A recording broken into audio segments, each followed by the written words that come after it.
I'm going for a jog outside. But have you noticed that different animals move in different ways? Birds flap their wings, and fish use their fins and tail to move. But what about animals that don't have feet, wings, or fins? Like this snail. But do you know how a snail moves? Let's find out. How does it work?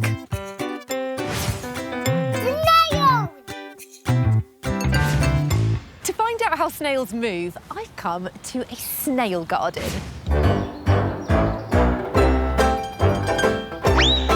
This is Chris, and it's his job to look after the snails. He's going to show us a few different types of snails so we can find out how they move. Some snails are really small, like this one. It's called a pond snail, and that's because they live in ponds. And some snails are really, really big, like this giant African land snail. Whoa! It's almost as big as my hand. Now, here's a snail you might have seen before. It's called a garden snail. And garden snails like to live in wet, muddy places like this. Listen to the sound my feet make in the mud. It's really squelchy. Let's get a closer look at this garden snail.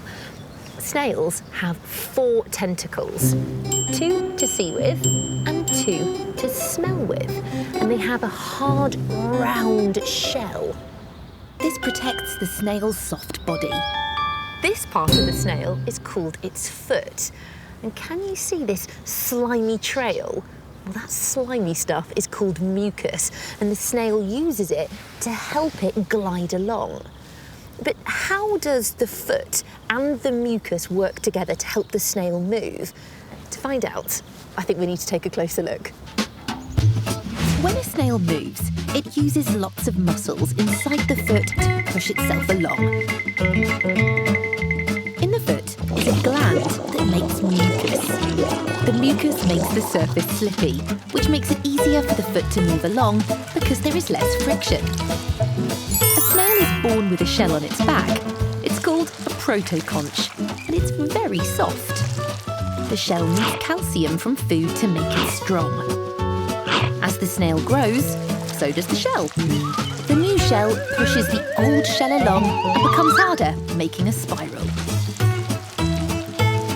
The hard shell protects the snail's body and the organs inside. The heart, the lungs, and the stomach. When the snail sees danger, it hides inside the shell and only comes out when it's safe again, before sliding along on its way. That was amazing, but now I've got something very special to show you. These are baby snails. Look at the shell, the protoconch. At the moment, the shell is still very thin.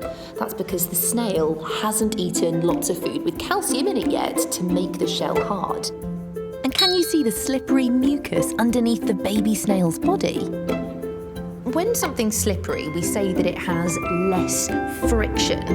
A bit like this. If I rub my hands together, friction stops them from moving too quickly. But if I add some hand lotion, look, the slippery lotion makes it much easier to move them back and forward, just like the snail's foot and the slippery mucus help the snail to move forward. But to understand how the foot and the mucus work together, I think we should use one of my special cameras. Chris has put a garden snail on a clear sheet, and I've attached this to my special camera. It's called a probe lens, and it's going to help us see underneath the snail's foot in more detail. Okay, Chris. Wow, that is all of the mucus, and I can see it there. Whoa. It makes the surface slippery, so it's easier for the snail to glide along. This is incredible.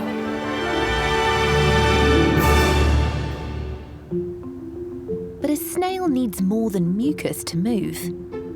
Can you see the snail's body ripples as it moves forward? Those ripples are the snail's muscles working to help it move. The snail is squeezing and relaxing its muscles over and over. Wow, this was incredible. Thank you, Chris. It's time to put the snail back where he found it.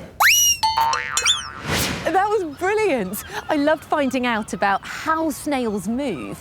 What was your favourite part? Can you remember the name of the flat part of the snail? That's right, it's called a foot. Do you remember the sound my feet made in the mud? And did you see the waves the snail's muscles made on my special camera?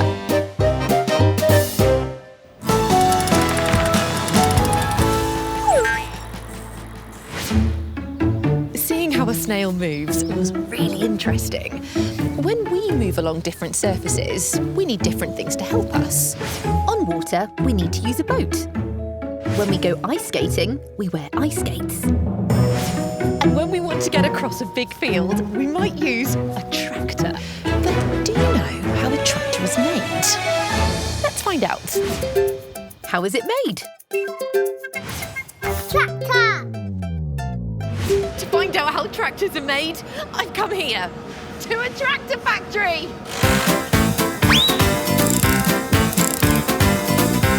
Wow, there are so many machines here. It is really busy.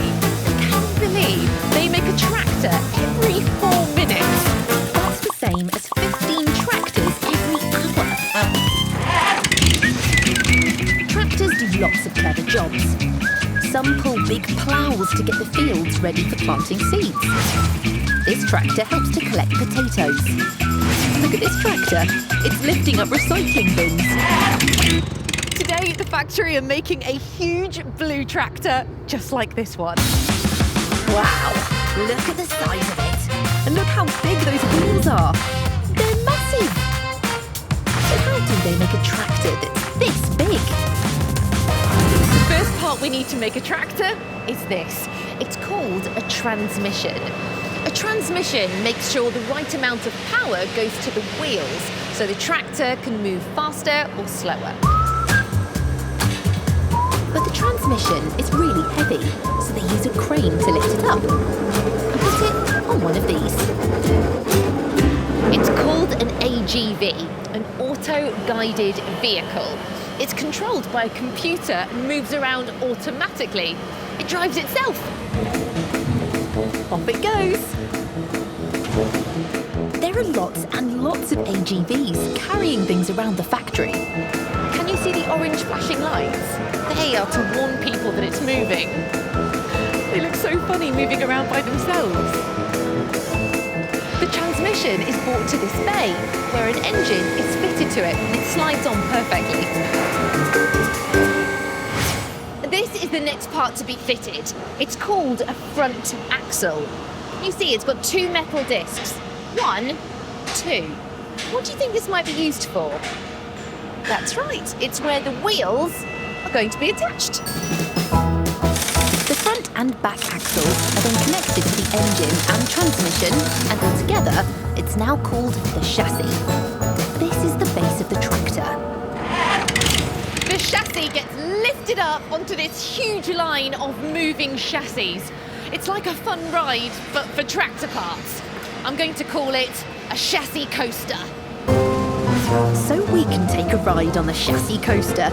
Sue is attaching one of my special time-lapse cameras so we can see what happens really quickly. Ready to go? Whoa! Look how big this factory is. It's huge. Can you see the people working on the chassis? They're fitting parts to help the engine move the wheels. The chassis coaster has stopped. And now we're off again. There's over 3,000 parts in a tractor that need to be added. A tractor is used to pull and lift really heavy things. And to do that, this part is added. It's called a front linkage, and it helps the tractor to lift things at the front. This linkage connects to forks to help the tractor lift big bales of hay. Next, the chassis queue up here, ready to get spray painted by robots.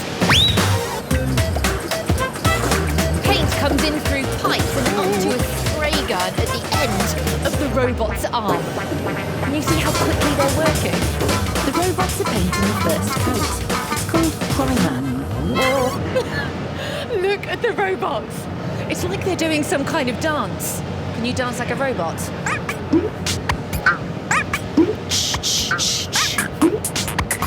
The primer takes 2 hours to dry and go hard inside this big oven. Then the chassis gets painted again. It's called the top coat. And the top coat is electromagnetically charged, which means it works a bit like a magnet. The paint is attracted to the metal of the chassis and it sticks. This makes the top coat of paint really tough.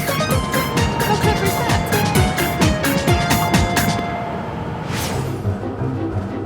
After another visit to the oven to dry the top coat, the chassis moves on to the assembly line. And one of my special cameras has been attached, so we can take it for another ride. Look, now they're adding lots of electrical wires to the chassis. They'll help the tractor parts work together. It's like a giant 3D jigsaw puzzle. The chassis is now ready for the exciting part. The tractor cabs.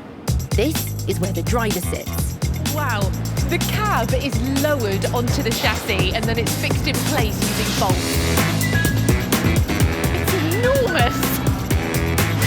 It's really starting to look like a tractor now. And here's the bonnet. That will cover the engine.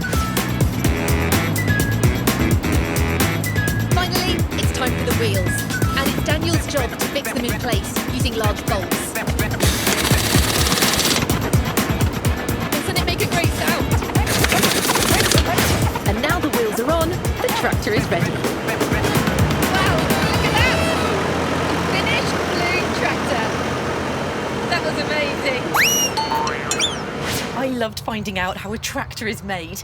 What was your favourite part? Can you remember the name of the base of the tractor? That's right, it's called the chassis. Did you hear the drilling sound when the wheels were fixed on? And did you see lots of people adding parts to the chassis when we rode the chassis coaster? Whoa! So the next time you see a tractor moving around with its huge wheels, you'll know how it was made. And now you know how a snail moves along the ground. I'll see you next time. There are lots of things